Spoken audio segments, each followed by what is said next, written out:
The strip of skin on the snow is about the size of your hand. It doesn't look like food.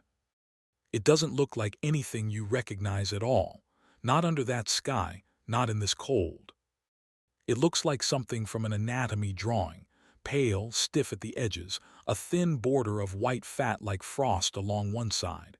There is no blood. There hasn't been blood for days. The mountain has taken care of that. Your fingers do not want to close around it. They are already cracked from the wind, wrapped in cloth turned dark with melted snow and jet fuel. Every nerve in them is shouting some ancient, simple command. Drop it. Drop it and walk away. Drop it and starve with your friends like a decent person.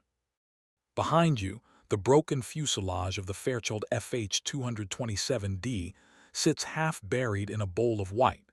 The tail is gone. The wings are gone. The only reason any of you are still here is because the mountains missed the cabin by a few meters when they slapped the rest of the plane out of the sky. There are 13 of you still breathing. There were 45 of you 8 days ago, when the plane hit the ridge and cartwheeled. You are 18, maybe 19. Your body until last week was a machine built for rugby, legs used to sprint, shoulders used to impact. Now your own chest is a cage, empty. You have eaten the last of the chocolate, the last of the jam, the last shreds of leather from seat backs boiled in snow until they softened. Your body is starting to eat itself. You can smell it on your breath, that sweet, chemical taint of ketosis that the doctors back in Montevideo would recognize but never expected to encounter at 11,000 feet in the Andes. The dead are lying a few yards away under sheets of aluminum and luggage. Not strangers. Friends. Teammates. Family. Their faces are covered because looking at their faces while you talk about cutting them was unbearable. Someone, Roberto or maybe Nando, has already done the first unspeakable part. A strip taken from a hip, another from the back of a calf, a surgeon's careful hands on a boy he once bandaged after practice. They did that part because you could not. Now it's your turn to do the part no one else can do for you. You have to eat it. The others are watching you from the torn open mouth of the fuselage. No one speaks. No one says you don't have to. Because everyone knows you do. There is no helicopter coming. No neat rescue line dropping out of the clouds. There is only this. 800 square kilometers of white rock and ice. 13 starving boys in the carcass of a plane. And pieces of the ones who loved you most cooling in the air. You raise the strip of flesh to your lips. Your mouth is so dry you can hardly swallow. You close your eyes. In every church you've ever sat in, they talked about eating flesh as metaphor. Bread as a body, wine as blood. You were never meant to sit 6,000 miles from home, high in a mountain range no one can find on a map without squinting, and take that metaphor literally. You put it in your mouth. Every instinct in you tries to eject it. Some other deeper instinct, the one that refuses to turn off, the one that feels your own organs shriveling, beats it into silence. Later, in courtrooms and interviews and confessions, you will call this moment many things. Necessary. Impossible. Forgivable only if God exists. Right now, you only know one thing. When you bite down, it doesn't taste like chicken. It doesn't taste like beef. It doesn't taste like anything you can name through the wall of your own horror. It just means you might live one more day. You swallow. You open your eyes. Across the snow, the mountains are unchanged. They don't care. You look back at the white shapes under the aluminum. And you whisper through cracked lips to the friend who can't hear you. If you had lived and I had died, I would have wanted you to do the same. This is 1972. These are the Andes. And this is the part of the story no one in the newspapers could print without killing the appetite of an entire country. For the next 72 days, the survivors of Uruguayan Air Force Flight 571 did what most of us swear we never would. Tonight, from the Outland Archives, you're going to sit inside one of their memories while we open the file titled Andes Mountains Crash Survivor Testimony, the rugby team who cut meat from dead friends for 72 days.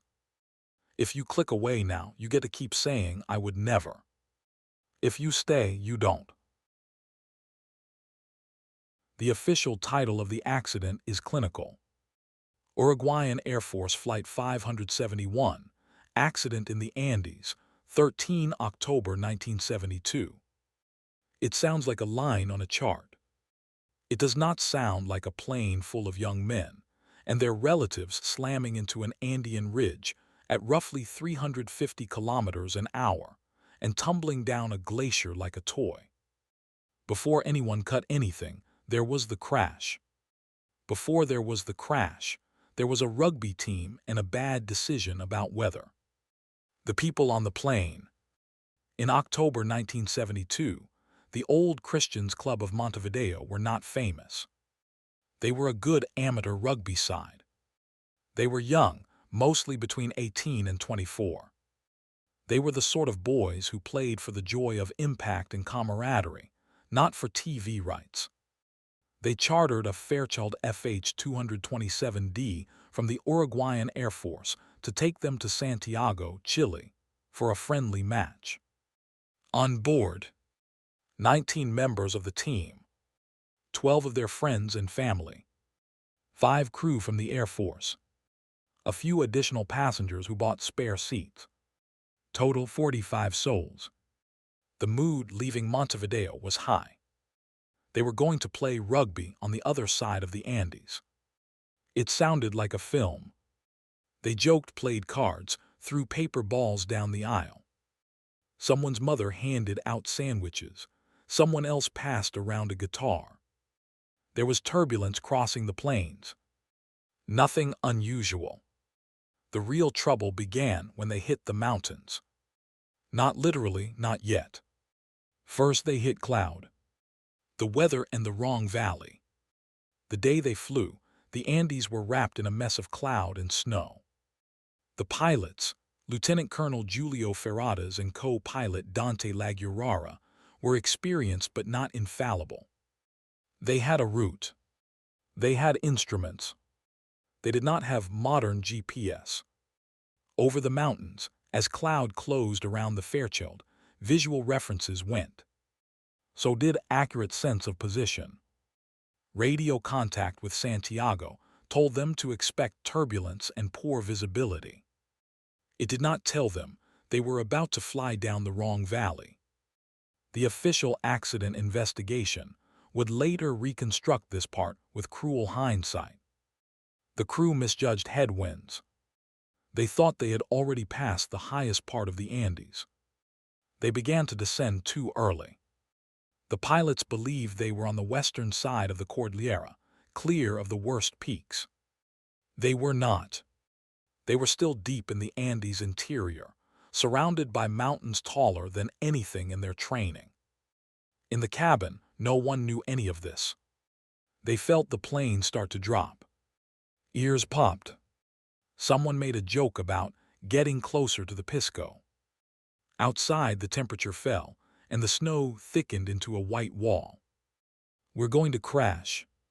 The first sign that something was catastrophically wrong was not the instruments. It was the sight of rock.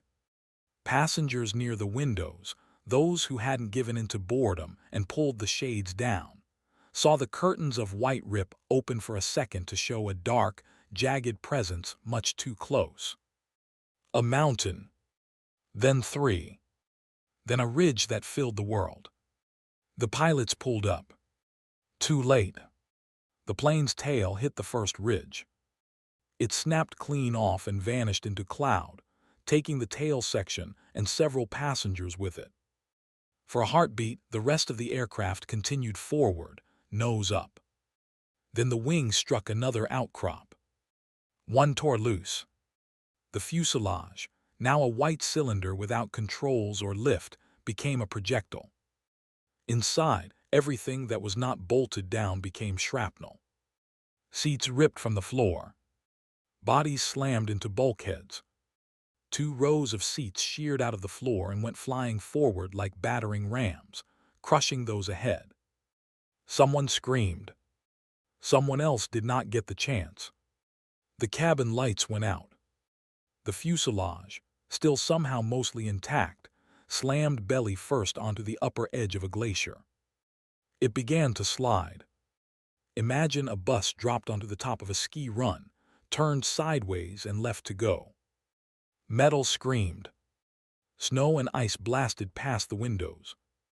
Those who were conscious in the cabin had time, barely, to understand that everything they had trusted was now skidding down a mountain in the dark. Years later, one of the survivors, Fernando "Nando" Parado, would write, "We weren't flying anymore. We were falling on our side. The mountain had us." The Fairchild sledded down the glacier for more than half a kilometer, shedding metal, luggage, and lives. Finally, it struck an unseen hump and stopped in an explosion of snow and torn aluminum. Silence rushed in behind the last echo. Then the groaning began. Inventory of the living. The interior of the fuselage was a cross-section of chaos. Cold air poured in through the torn front. Luggage had become walls, jammed madly into place. The front rows of seats had compressed into a lethal pile that had swallowed some passengers entirely. Others were half visible, heads at terrible angles. Of the 45 people on board, 12 were dead or D&G within minutes. Others were badly injured. Scalps peeled back. Shoulders dislocated. Legs broken like sticks. The ones able to move began, in shock, to crawl and pull bodies from the wreckage. They did not yet think, "We are dead men." The human brain is slower to give up than the rest of the body.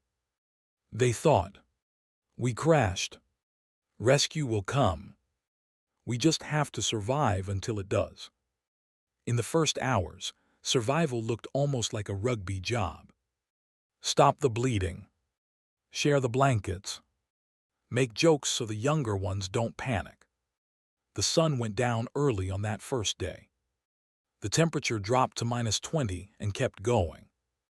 The wounded cried out less, then not at all. Snow began to blow into the cabin. They pulled luggage into a makeshift wall across the torn nose to keep it out. Someone found a bottle of wine that hadn't broken and passed it around, a mouthful each, both comfort and antiseptic. They ate the rest of the sandwiches, the chocolate, the raisins. All of it together would barely have filled a side table at one of Sir Alistair's dinners back in Montevideo. It had to last until morning. No one yet knew how many mornings there would be. Waiting for the helicopters. In every survival story, there is a false hope phase. For the survivors of Flight 571, false hope wore the face of their own naivete. They believed, with the certainty of people who fly over mountains as abstractions, that someone would spot the wreck quickly. They had a rough idea where they were. The pilots had told them they were crossing the Andes. When the plane disappeared from the radar, or whatever passed for radar in 1972 Uruguay, someone would follow the path and find them. So they told each other, "They'll come tomorrow." When tomorrow came and passed, they said, "Maybe the day after, the weather must be bad." They saw planes pass overhead. Twice. Small dots against the sky, too high to register the white smear of fuselage on a white slope. They tore pillowcases into makeshift crosses in the snow, arranged luggage in strange shapes, anything to stand out. Snow came and covered it. Inside, the wounded groaned and shivered, and passed through pain into a gray place beyond it. 3 days in, More died from injuries that in a hospital could have been managed. A punctured lung here, an infected wound there. One of the boys, seated near the front on impact, had bitten through his own tongue when the seats ahead slammed back. He drowned silently in his own blood one night, while others slept inches away. There is no protocol for this kind of triage. There are no medics, no sheets. Just a few of the older guys with some first aid training, and the team doctor, Dr. Francisco Nicola, who had died in the crash. They did the best they could. You could argue that the biggest lie they told each other in those first days was, "Rescue will be here soon." It was this: "We can survive on what we have until it comes." They took stock of the food. This is the moment that shows up dryly in official analyses, in weight and calorie counts. In the fuselage they found a few chocolate bars, some bottles of wine, a jar of jam, a tin of mussels, a handful of nuts. They divided it fairly. They decided each man would get a square of chocolate a day, or the equivalent. They turned what would barely have counted as a snack on the ground into a rationing system. For a time, hunger felt like something you could manage with discipline. They were rugby players. They knew about discipline. They started to hear the word starvation in their own mouths on the 7th or 8th day. By then you could feel your own muscles softening. Not from inactivity, from your body chewing on them. Official search, the moment the world gave up. Down in Uruguay and Chile, the story took its own path. On October 13th, when Flight 571 vanished from radio contact, a search was launched. Planes flew along the expected route. Cloud and snow and the sheer scale of the Andes made it more hope than method. On October 21st, 8 days after the crash, after covering an area of more than 100,000 square kilometers with no result, authorities in Montevideo made a decision. They called off the search. They didn't tell the boys in the fuselage. They couldn't. The dead cold metal and the mountains would carry no radio message. But if there is one moment in every survival story when the scenario changes from "we are waiting to be rescued" to "we are alone," this was it. The people in the valley below had scratched their names off the list of the living. The people in the cabin above had not yet realized theirs had been scratched. They still talked about helicopters.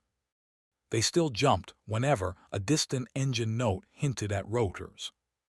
They did not know that, from the world's point of view, Flight 571 was no longer a crisis. It was an entry in a condolence address. That gap between what they believed and what it all read, why happened in the minds of their families, is where the idea entered. Not as a fully formed plan. As a question: if they don't come, what do we do? And then, unthinkable whispered at first: we are surrounded by meat. That sentence would never appear in any official report. But it is there between the lines of every later testimony. That and a quieter, crueler thought. Would they want us to? In the next chapter, the file stops being about an accident and becomes about the choice. Not in the simplistic, sensational way headlines carry it. Not as they became savages. As a slow, logical descent into a place most of us hope we will never recognize in ourselves. It took them days to cross that line. It will take you the next chapter to sit with them at the edge of it. If you stay. There is a point in starvation where hunger stops being a feeling and becomes a geometry. At first it's just an emptiness under the ribs, like a missed meal. Then it's a pulling. Then it's a weight. Then it's a space that seems to eat everything else: thoughts, sleep, conversations. On the 10th or 11th day after the crash, the boys on the glacier realize their minds are being bent around that space. When they talk in circles. Every path of their thoughts runs downslope into the same hollow. We have no food. We cannot digest snow. The search planes have stopped. We are surrounded by frozen bodies. You can hear the shape of that hollow in one of the first recorded survivor testimonies. We were already going to die, one of them says decades later. The choice was die faster or die slower while trying. But in 1972, on that ice shelf, no one had the future's language. They had only God, Rugby, and each other. And the dead. The debate. They don't go straight from "we're hungry" to "let's cut pieces from our friends." There's an argument first. It takes days. It never really ends. They argue quietly at the back of the fuselage, voices low so the wind doesn't feel like it's listening. They argue about religion. Most of them are Catholic. They have grown up hearing Mass, kneeling in pews so polished the wood reflected stained glass. They have listened to priests talk about bread as body and wine as blood, in the gentle, echoing language of sacrament. Now, in the world's most brutal parody of that mystery, they are contemplating consuming literal flesh in a space that feels very far from any altar. Is it a sin? Someone asks. A boy named Numa, pious enough that friends had half teased him about maybe becoming a priest one day, says what many are thinking. It must be, he says. We were never meant to do that. It's like crossing a line God set. Is it worse than suicide? Someone else says, voice hoarse. If we refuse and die, won't that also be a kind of sin, throwing away the life he gave us? They talk in loops. If they do nothing, they will die. If they do this, they might live, but they will never be the same. From outside, it is easy to treat this as an abstract ethical problem. From inside a fuselage at 11,000 feet, with your stomach caving in and your breath fogging in air that makes your teeth ache, the argument is not abstract. It is about whether you bite down or not. They argue about consent. Maybe we could ask, someone says. If we were the ones to die, would we want the others to use us? There are no wills, no neat signatures, no witness lines. There is only the memory of how certain boys laughed, the way they spoke about their mothers, the way they played. They try to imagine those friends alive being asked, "If we die and you live, would you eat us?" They have to imagine the answer. You know what I would say, Nando tells Roberto later. I'd tell you to use what you had, not to throw your life away. But we didn't ask, Roberto says. They are not here to say it. So he makes the leap many in the group cannot yet. He answers on their behalf. I give permission, he says quietly, for my body if I die for you to use it. One by one others echo. They almost make it formal. If I die, you can eat me. It is a sentence no one outside this circle will ever have to say and mean. It breaks something open. They argue about identity. It's just meat, someone says too quickly. After they go, it's just tissue. We bury it or we burn it or we leave it. Why is eating it worse than letting it rot? Because the part of their brains raised on funeral screams, that was him. That leg ran beside you on the field. Those arms hugged you after wins. That face smiled across the aisle a week ago when the plane took off. To call it just meat feels like an insult to everything friendship means. They try to separate it. The soul was there, now it is gone. What remains is potential calories. 60, 70 kilos of it per person. That's the harsh mathematics of a starved mind that finally looks directly at its situation. 13 survivors. 32 dead.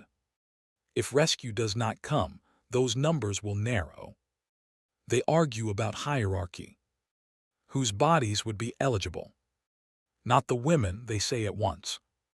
Not Liliana, the young woman who joined the trip to see her fiancé play. Not the mothers. The idea of cutting them, is unbearable in a different way. And not anyone with living family on board. You don't eat someone's brother while he watches. That leaves a smaller grim list. Boys and men who have no blood relatives in the cabin. Those who had been strangers at the start of the flight. An accidental, terrible class of the dead. Some names fall onto that list, which make the living flinch harder than others. The team's doctor. A beloved religious boy. They try in that way to create an order that feels like random desecration. But underneath all of these carefully drawn lines is something simpler. They are running out of time. On one of the days when the debating has gone on long enough that their own voices feel like sandpaper, Nando looks out at the bodies half buried in snow and says, flat, "If we wait until we are too weak, the choice will be made for us. We must decide now, while we still have the strength to carry it." This is the part of the story newspapers later called the decision to resort to cannibalism. As if it was a single vote. As if every man in that cabin signed the same paper at the same moment. The reality is messier and more intimate. The group as a whole agrees not to forbid it. But each man has to decide separately, in the dark, with a scrap of flesh in his own hands. The first cut. No one wants to be the one to actually do it. Not the first time. They look instinctively to the two students of medicine among them, Roberto Canessa and Gustavo Zerbino. They had come on this trip as future doctors, not as butchers. Now their knowledge of anatomy makes them the only ones the rest can imagine wielding a piece of broken fuselage or a shard of glass like a scalpel. Why us? Gustavo says later.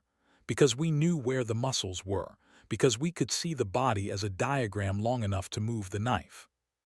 The first cuts happen away from most eyes, behind the improvised snow wall they've built over part of the wreck to keep out wind. The dead are frozen so hard that metal bounces off them at first. The cold has turned their skin to leather, their muscles to carved wood. They have to wait for the sun to rise enough to thaw a few millimeters. They choose a body without living family there. They do not start at the face. They never will. They pick a place that feels, to their shocked minds, less personal. The hip. The thick meat at the top of a leg. They speak to him even as they do it. "Forgive us," one whispers, "we don't want to." The metal bites. A thin line of dark appears, then pale. Under the skin, even in this cold, fat is a dirty white, muscle a different shade. It is, as one of them later says with exhausted understatement, very human. They work in silence broken only by strained breath and the muted, obscene sounds of tissue separating. When they finally have strips a few centimeters wide, hands are shaking so badly they nearly drop them. They lay them carefully on sheet metal exposed to the sun. They don't eat it raw. That line, too, feels like it must not be crossed if any sense of self is to remain. They leave the meat there until it stiffens, dries, changes color. They call it charqui, like the dried beef back home. The new name does almost nothing. When they bring the first dried pieces back into the fuselage, no one looks directly at them. They put them in a small tin, covered. For a day, maybe two, no one touches that tin. Hunger does not care about cultural taboos. It erases them syllable by syllable. Eventually, someone opens the tin, takes out a sliver, holds it up, hand trembling. He could give it to someone else. He could tell himself that he is generous, that he is noble. He realizes that would only be cowardice disguised as virtue.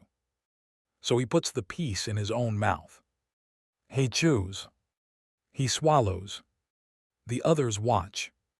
Some are horrified. Some are jealous. Most are both. One by one, over the next hours, days they follow. Hierarchy inside the hunger. If you imagine this as everyone eagerly rushing to devour their dead, you are thinking of a different horror story.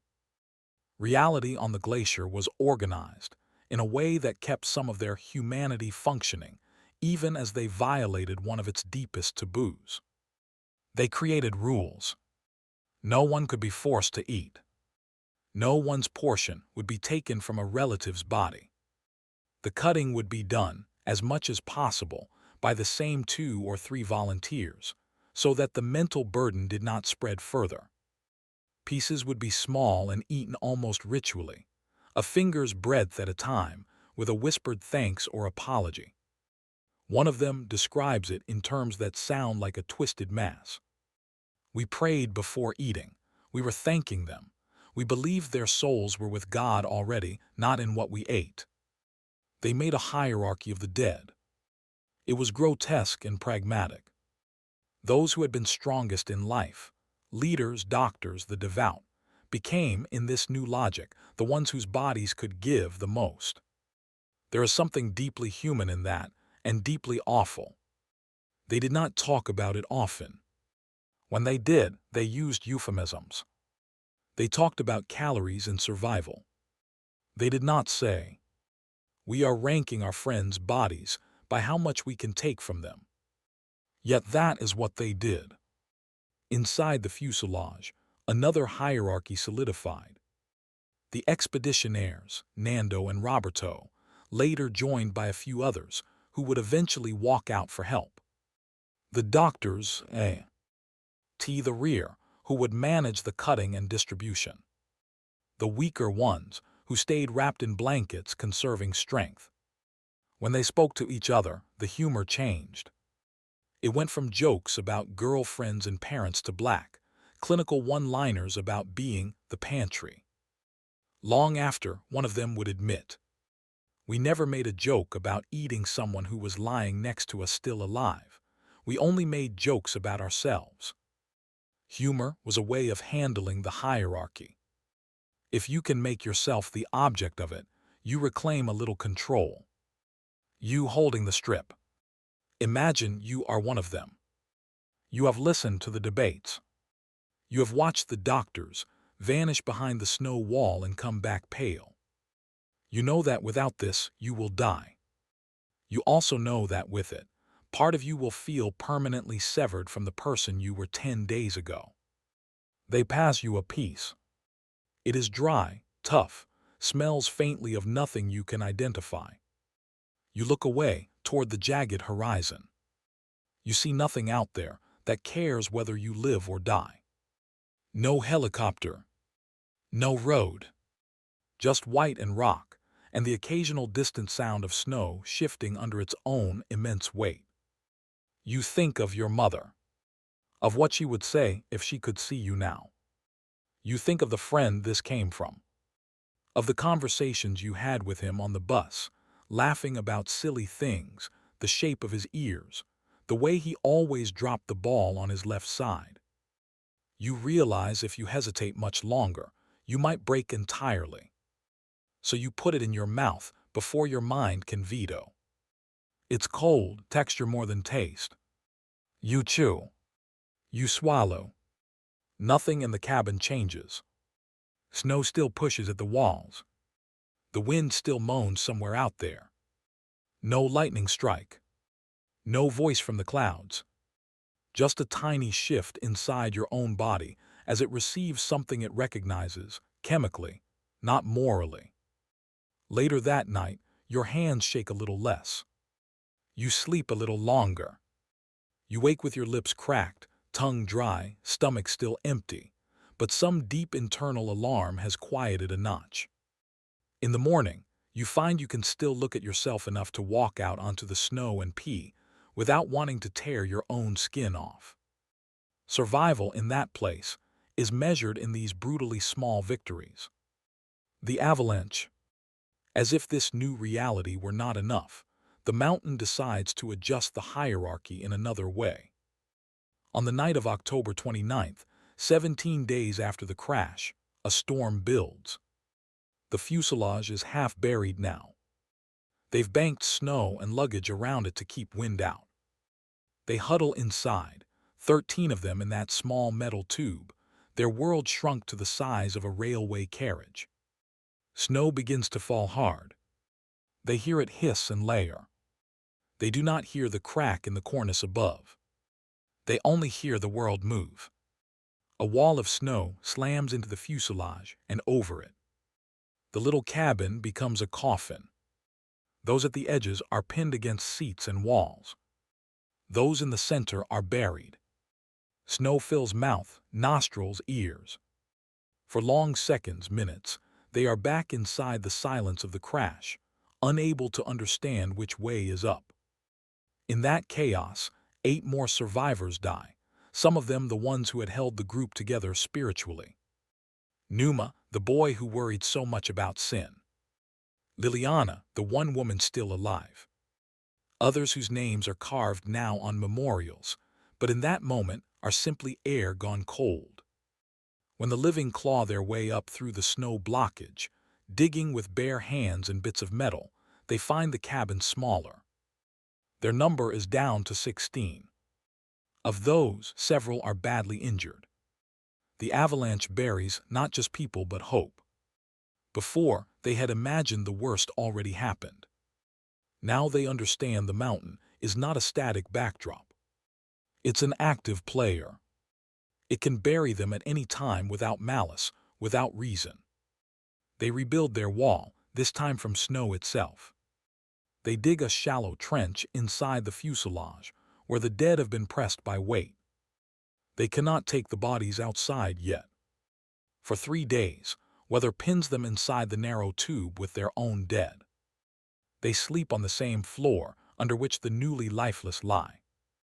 They breathe the same thin air. The line between meat and man narrows to a filament. After the avalanche, their food source paradoxically increases. More bodies, more potential charqui. The arithmetic is cruel. Fewer mouths to feed.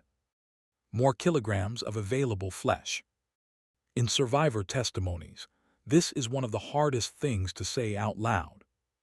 Even now, decades later, you can hear the disgust in their voices, not at what they did, but at the fact that the world made that equation true. They did not ask the mountain for more. It gave them more anyway. And their bodies, unromantic in their needs, received that gift with gratitude entirely separate from conscience.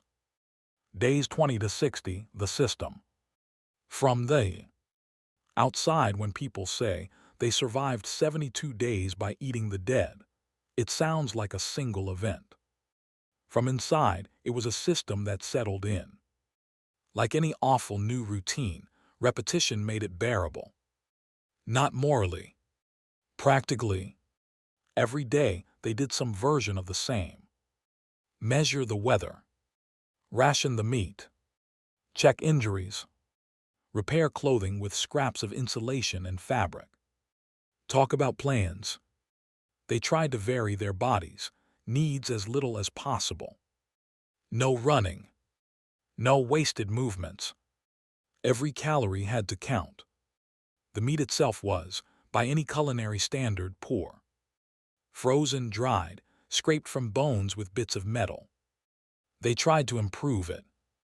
They shaved tiny slivers into snow to create a parody of soup.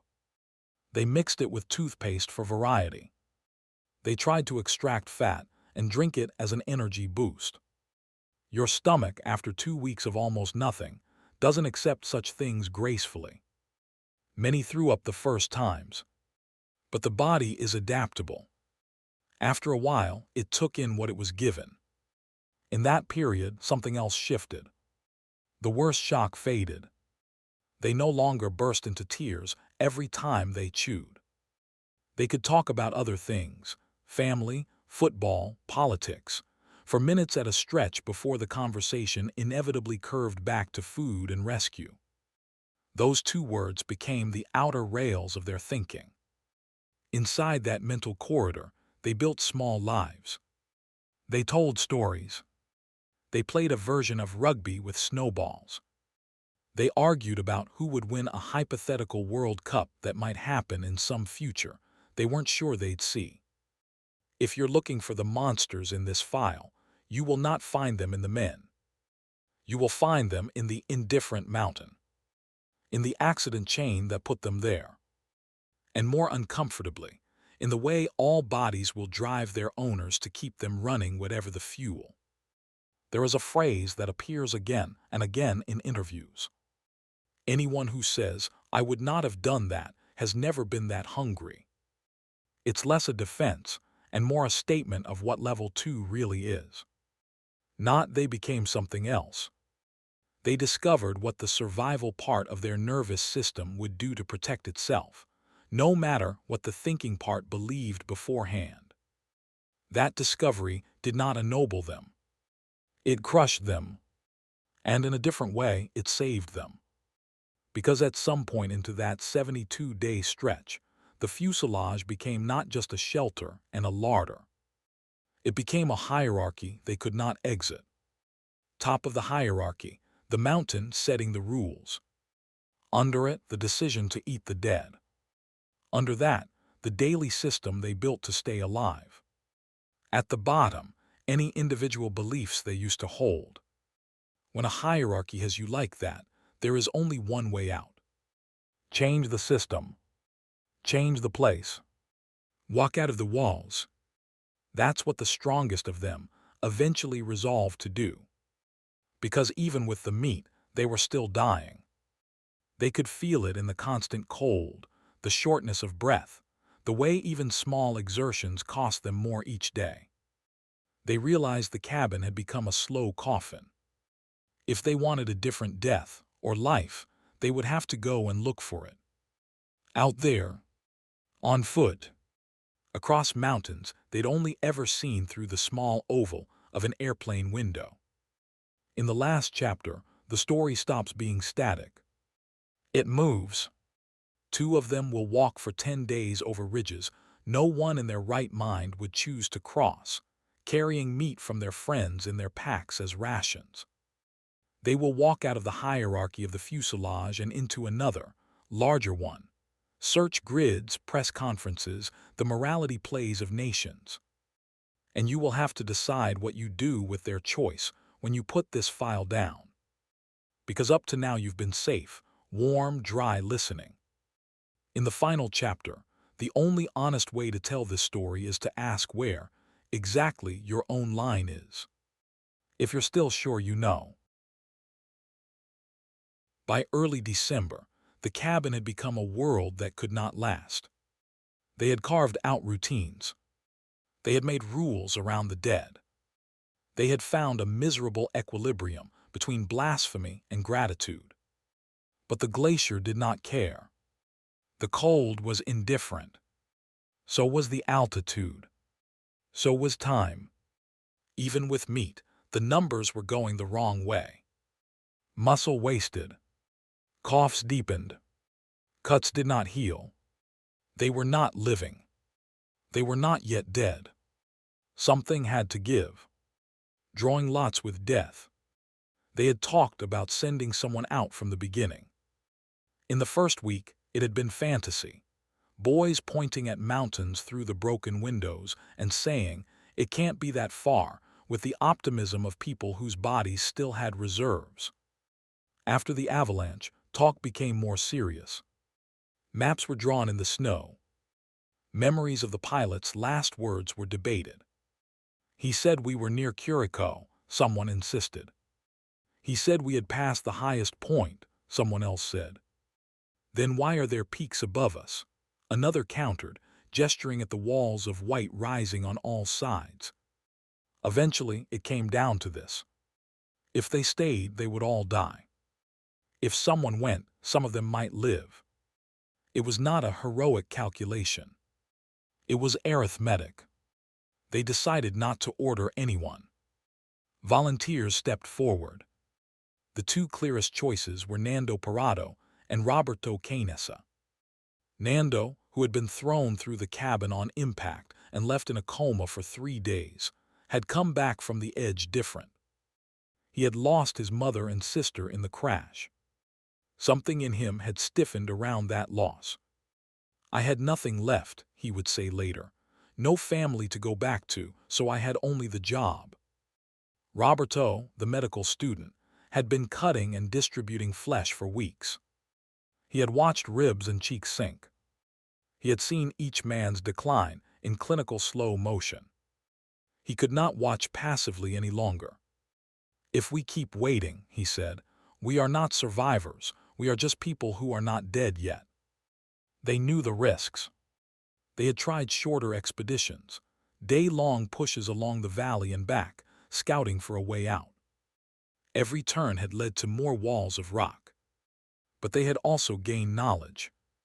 They knew the snow-hid crevasses that could swallow a man to the waist. They knew how much their bodies could tolerate in a day. They had begun, horribly, to think in calories per step. So they made a plan. A brutal, simple one. Nando and Roberto would go west, toward where they believed civilization must be, to look for help. They would take enough food, their word now for strips of human flesh wrapped in cloth, to last 10 days. If they had not found anyone by then, they would be too weak to come back. They would die out there, and the ones in the fuselage would die here. Everyone understood that equation. Everyone accepted it. Because there was another, worse one. If no one went, no one would go home. Sewing the suit. Of all the images in the Andes story, one of the least talked about, but most telling, is the sleeping bag. The mountain would kill them in a single night if they went out unprotected. The thin jackets and rugby kit they'd been wearing when the plane crashed were nowhere near enough. So they built a suit. It took days. They cannibalized insulation from the plane walls. They cut up spare clothing and seat covers. They stitched it together with electrical wire and thread pulled from upholstery. What they produced was ugly. A lumpy, silver-gray chrysalis big enough for 2 men. And that was the point. At night on the mountain, Roberto and Nando would have to share that narrow skin of warmth, pressed together in the snow, their breath freezing on the inner walls, their bodies as close as combat and stillness could make them. It was not just a sleeping bag. It was a symbol, a thing they had made in defiance of the mountain's contempt. You can hear pride in Nando's voice decades later when he talks about it. We made a suit, he says. We made something. We did not just let the mountain make decisions for us. Goodbye without ceremony. On December 12th, 60 days after the crash, the little exodus begins. By then, 16 people are still alive. Some can barely sit up. Others help the strongest prepare. Imagine being inside that fuselage that morning. The sun is already harsh by 9. They have been up since dawn, checking and rechecking packs. Each pack is filled mostly with snow to melt for water, bits of salvaged gear, and wrapped bundles. Those bundles are the most intimate part of the mission. They are slices of thighs that once stood in a scrum, shoulders that once carried teammates in victory. Each strip is labeled in someone's mind, if not on paper. They do not say the names aloud as they pack them. They don't have to. Everyone knows. They embrace. It is awkward, given the cramped space and stiff limbs. Jokes are made in voices that shake. If you get to Chile, tell them the old Christians sent you, someone mutters. Bring back a steak, another says, and the absurdity of that wish in this environment almost makes them laugh the way they used to. No one says goodbye. They say hasta luego, see you later, even though most of them know that many later have already been erased. At the last moment, Antonio Vicentin, known as Tintin, climbs out to join them. 3 will go. The odds thin further. The boys still in the fuselage watch their 3 strongest disappear into blinding sun, small shapes against the sparkling white. For a while, you can track them by the shadows on the snow. Then the surface undulates, hides them. The cabin is quieter than it has been in weeks. Hunger stays. Hope goes out the torn nose with them. Climbing into another world. Walking at sea level on a clear, dry day is not hard. Walking above 11,000 feet, on snow, after weeks of starvation and frostbite, is a different thing entirely. With every step, Roberto and Nando feel their lungs work like bellows drawing air from an emptiness. The snow is deceptive. It looks solid. Beneath it are hidden cracks, crevasses that can swallow a leg, a man, a team. They learn to probe gently with each step. They move slowly, even though some desperate part of them wants to run. That part is irrational. Running here is suicide. Their goal is an unseen skyline. From the fuselage, the peaks had looked distant, high beyond reach. Now on the slope they are immediate. Walls of ice. Shattered towers of rock. Every time they crest one ridge, another appears. The first day, they do not get as far as they hoped. They sleep that night in their makeshift bag on the open mountain. Stars burn as cold points overhead. Wind moves around them like some immense animal sniffing and rejecting. Our breath froze inside the bag, Roberto remembered. In the morning, the inside was coated with ice from our own bodies. They wake with their hair stiff, their eyelashes clumped. They eat strips from their grisly rations. They keep moving. This is where the glamour of the phrase, "they walked out of the Andes," disappears into something quieter and more brutal. They put one foot in front of the other. They fall. They get up. They cut grooves into the mountain with their own bodies, one step at a time. On the third day, Tintin is struggling. He is strong but burning through reserves fast. The plan had been 10 days, food for 3. Up here, the numbers feel different. Nando makes the decision no one wants to make. "You should go back," he tells Tintin. "You will die out here. You can help them there. We have more chance with less weight." It is an execution dressed as logic. Tintin argues. He cries. He does not want to leave them. He also does not want to fall face down in snow halfway to nowhere, when he could perhaps live a little longer in the fuselage. In the end, he turns around. To continue. One returns to the narrow, metal coffin below. This is hierarchy again. Not the estate S. The mountain S. The system of who can go and who must stay based entirely on the bluntest of metrics. How much energy you have left. The highest point. On the 4th day, Roberto and Nando reach a height that might as well be another planet. The ridge they climb is so steep they have to kick steps into it, breath rasping, hearts pounding like overdriven pumps. When they finally drag themselves onto the summit, they see more mountains, range after range. Not a green valley within view. For a moment, despair is an animal sitting on their chests. Nando in particular feels something crack. He had told the others he could get them out. He had pictured in some naive place that beyond the ridge a friendly Chilean town would sit like a film set. Cows, trees, a shop with Coke in cold bottles.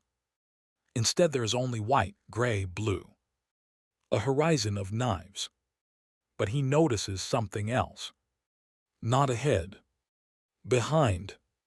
Looking back the way they came, he sees far, far below, a differently shaped landscape. To one side, serrated peaks. To the other, lower hills, more rounded, less snow-covered. The pilot had been wrong. They had crashed in the interior of the Andes, not near Chile as they'd thought. But they are now high enough to see a potential way down. The mountain has given them nothing easy. It has, grudgingly, given them perspective.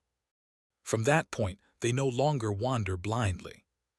They aim. They spend the next days traversing along the range toward, where the white gives way to occasional flecks of brown, and then green. They cross riverbeds. They battle wind. They sleep in rock hollows and under scraps of metal, they've carried with them like talismans from the fuselage. Their food dwindles. The pieces they cut smaller. This time, the dead they carry in their packs do not feel like horror. They feel like company. The bodies back at the crash site had been those who kept them alive inside the cabin. Now, slivers of them are with the expeditionaries on the outside. We weren't leaving them behind, Nando says. They were walking with us. That is either the most obscene or the most loyal way to think about it. Maybe both. The gaucho. On the 10th day of their trek, after walking an estimated 60 kilometers through terrain people with full stomachs and proper gear would call insane, the world changes color. Snow gives way in patches to stone, then to scrub, then, incredibly, to grass.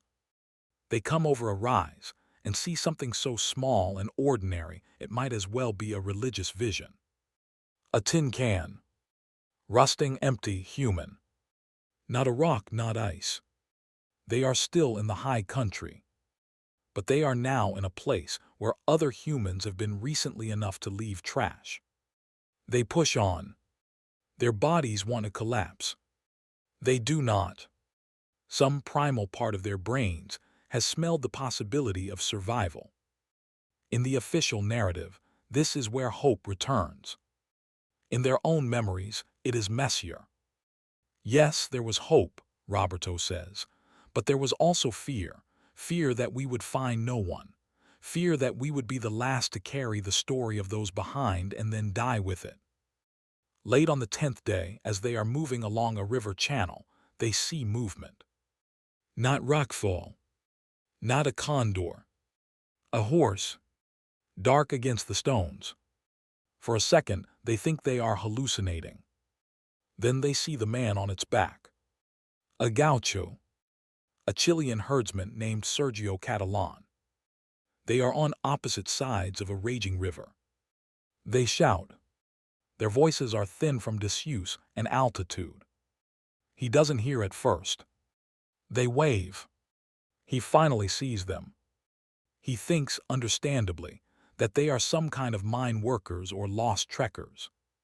They try to shout. Accident avion. The words barely make it. They throw a rock wrapped in paper across. It falls short. He throws one back with a note in Spanish. Tomorrow. He will return. They are standing on the edge of salvation, and they have to wait one more night. That night is, in some ways, harder than any before. Exhaustion almost does what the mountain failed to. The knowledge that help is possible, and yet not yet present, is a cruel blade. But morning comes. Sergio comes back. They manage to communicate enough for him to understand. Plane crash. Many survivors high up, no food. He ties their note to his horse's mane, rides for a road, finds a truck, a phone, a town, an army post. The chain of civilization, dormant until now, wakes. For the first time in 72 days, the story is not moving only through the minds of starving boys and white slopes. It enters the machinery of rescue. Helicopters on white. You've seen the photos. 2 green helicopters against the vast, dazzling white. A small group of gaunt figures waving frantically beside the wreck. Those images, captured by military and press photographers, became icons. They look almost staged now. They do not show the days between Sergio's report and the first rotor sound when false alarms still twanged nerves. They do not show the disaster of the first attempt, when one helicopter had to turn back due to altitude problems. They show the moment the world prefers to remember. Armies in uniforms. Rotors beating. A fragile machine hovering above the fuselage. Men running in, faces covered, handing out chocolate, cigarettes, blankets, news. News. You are alive. Your families thought you were dead. The world thought you were dead. Now we know you exist. They ferry out an initial group on December 22nd. The next day, after weather permits, they return for the rest. On December 23, 1972, all survivors are off the mountain. After 72 days, the fuselage is empty. The dead remain under aluminum and snow and ice. The living are suddenly in a different altitude of hierarchy. Not the simple, brutal pyramid of mountain right arrow body right arrow meet. Now they are at the base of a new one. Mountain right arrow state right arrow church right arrow press right arrow public opinion. The world has questions. Many of them are not kind. Did you eat the dead? In the immediate rush of rescue, in the hospitals of Santiago where doctors prod them and nurses marvel at their shrunken limbs, the boys' first reflex is silence. They talk about the crash, the avalanche, the trek. They do not talk openly about the meat. But secrets, especially the big ones, don't stay buried long. The search teams who went up the glacier after the helicopters saw the unmistakable signs. Bodies with strips missing, bones scraped clean, evidence not of scavengers but of systematic cutting. They filmed it first, before covering the dead under more snow and metal. Those images made their way back down. Authorities realized quickly that this part of the story was going to come out one way or another. They had a choice: control the narrative, or be crushed under it. They advised the survivors, "It will be better if you tell it, in your words, not as rumors." So in hospital beds, rail-thin and wrapped in blankets, some still with frostbite blackening their toes, they face journalists. The questions are on tape. They are almost obscene in their bluntness. Is it true you ate the flesh of the dead? How did it taste? Did you feel like animals? Those questions say more about the hunger of news cycles than about the ethics of what happened on the mountain. The boys' answers are remarkable mostly for their calm. They do not defend with anger. They explain. They describe prayer. They invoke God. If Jesus at the Last Supper gave his body and blood to his apostles, saying, "This is my body, this is my blood," then it was a sign to us, one of them says. We felt that we were doing the same, but literally. They say, we did not do it because we wanted to. We did it because we could not see any other way to honor the life they had given us. To throw their bodies away when we could use them to survive would have been a different kind of insult. Some in the church recoil. Others, surprisingly, support them. The Archbishop of Montevideo, when asked if the survivors had sinned, says, "When it is a question of self-defense, it is permitted. They did not kill to eat. They used what was left as a last resort. In such extremes, God understands necessity." In that blessing, the boys find something they desperately need. Not absolution in some doctrinal sense. Permission to live with themselves. Going home, returning to Montevideo, should have been the triumphant final act. In some ways it is. Families crowd the airport, faces wet, arms open. Banners unfurl. The city turns out. For a time they are heroes. They survived where no one could have. They did the impossible. Then beneath the cheering, whispers crawl. Those are the ones who ate the others. Some families of the dead cannot bear it. They cannot reconcile the love they had for their lost sons with the image of those sons being used. They are polite in public and shattered in private. Some people refuse to shake the survivors' hands. Others treat them with a kind of horrid fascination, as if they are artifacts from a dark museum. For the boys themselves, now young men, the real weight only begins here. Up there, choices had a terrible clarity. Down here, they have to explain them endlessly. To parents, to journalists, to lovers, to their own children. Most of them build lives. They marry. They have careers. They avoid the mountains. For years, some avoid each other. Too much of their shared knowledge is tied up with shame and gratitude in equal measure. It is only decades later, when they are older, that many of them begin to speak more freely. Books are written. Films are made. The public's focus slides uneasily from disgust to morbid fascination to admiration. The survivors themselves remain more complicated. Nando says in his memoir, "People call us heroes. We are not heroes. Heroes are people who choose to risk their lives for others. We wanted to live, that's all." Roberto says, "The worst day was not when I cut the first strip. It was when I realized I could do it again." They all, in one way or another, talk about hierarchy. Not in those words, but in concepts. Up there, the mountain was above them. Under that, the choice. Under that, the system they built. Under that, years of education and religion and promises they thought they'd made to themselves. The mountain did not care about those promises. Their bodies did not either. They had to live with that knowledge afterward. That is their real trauma. Not the crash. Not the avalanche. Not the flesh. The knowledge that almost anyone, given enough time, enough hunger, enough white silence, might discover the same within themselves. You looking away. If you've made it this far in this file, you've already done something most people never do with this story. You sat through the slow parts. The arguing. The cutting.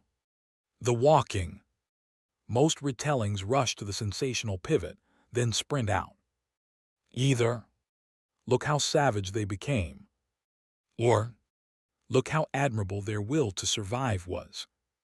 The truth, as usual, is somewhere in the difficult layer between those extremes. You might be thinking, even now, "I would never do that." It's an understandable reflex. We all anchor ourselves in imagined moral lines. I would never hit my child. I would never steal from a friend. I would never eat human flesh, no matter what. Reality is that you don't know. Not until the geometry of your hunger changes. Not until the helicopter noise has been gone for weeks. Not until you find there is literally nothing else on the menu. The survivors of the Andes don't try to drag you over to their side. They don't evangelize their choice. Most of them would be happy if no one ever had to make it again. What they can't abide, what you can hear prickling under their skin in interviews, is the easy certainty of people who say never from armchairs and full plates. "You have no right to judge us," one of them says flatly to a hostile questioner, "not because we are beyond judgment, but because you have not been there." You can take that line as defensiveness, or you can take it as a warning. Your theory of yourself is not the same as your practice under pressure. The file doesn't exist to shock you. It exists to remind you what the human animal is capable of, given the right or wrong conditions. That includes horror. It also includes astonishing loyalty. Because remember, they didn't kill anyone for food. They didn't draw straws to see who would be sacrificed. They used only those already taken by crash and avalanche. And when the time came to leave the fuselage, the strongest among them did not say, "We'll stay where it's safer." They wrapped themselves in rags, took pieces of their friends on their backs, and risked dying blind on a glacier so that some remnant of their group might walk under trees again. If you want to see monsters here, look at the randomness of physics, geography, weather. Look at the way a misjudged descent, a wrong valley, and an early evening can turn a charter flight into a story people still shudder at half a century later. If you want to see people, you'll find them huddled in a torn plane, making jokes about soup while they chew horror. The exit from the hierarchy. When the helicopters left the mountain for the last time in December 1972, they did not close the file. They only moved it. From ice to paper. From bodies to memory. From a physical trap to a narrative one. For the survivors, the hierarchy of the glacier followed them. Every time they sat at a full table. Every time someone wasted food. Every time a flight hit turbulence. For the rest of us hearing this story, the trap is subtler. You can shrug it off as a curiosity. Oh yeah, that crash where they resorted to cannibalism. You can treat it as a horror attraction. Can you imagine? Or you can let it do what the best, worst stories do. Push you to check where your lines actually are. Not where you hope they are. Where they might move if circumstances shove hard enough. You will probably never be on a crashed plane in the Andes. You may, however, find yourself in smaller, metaphorical glaciers. A job that eats more of you than you thought you'd give. A relationship where you slowly cross lines you once said you wouldn't. A crisis where you justify things, step by step, because there is no other way. The Andes boys' story is an extreme. It is not a direct map for your life. But the mechanics are similar. Pressure, scarcity, a hierarchy of needs. The slow erosion of "I would never." If there is any way to honor what they went through beyond morbid fascination, it is this. Not to sit in smug judgment. Not to wallow in cheap voyeurism. But to take their uncomfortable gift seriously. They looked into a place most of us avoid looking, and they came back with the reminder that human beings are not porcelain. We are clay.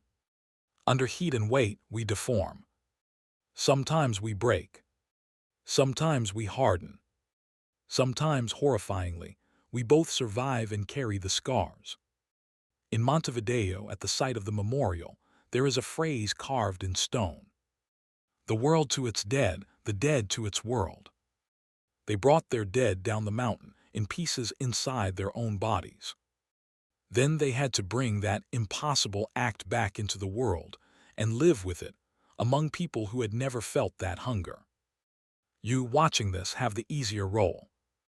You get to put the file down. Close the laptop. Stand up and walk into a kitchen where food waits. Maybe next time you say, "I would never," you'll hear snow under that word. Maybe you'll hold it a little more lightly. Not because you plan to move it, but because you understand that circumstances sometimes move you. That's the real horror here. Not what they did. What you, as a member of the same species, might also be capable of. Under the right mountain. With the wrong weather. And no one coming for you. This has been the Outland Archives. Case File, 1972, Andes Mountains Crash Survivor Testimony. The rugby team who cut meat from dead friends for 72 days. If you've watched this far, you've already done more than most of the people who use this story as a trivia fact. You've sat through the bad days. You've walked in imagination, across ice you will hopefully never see. When you step away, remember this much. Survival is not clean. Morality under starvation is not simple. And the word never is cheap until the mountain introduces itself. Until next time, keep your planes high, your packs honest, and don't be too quick to assume you know exactly what you do with a strip of meat in your hand and only white in every direction.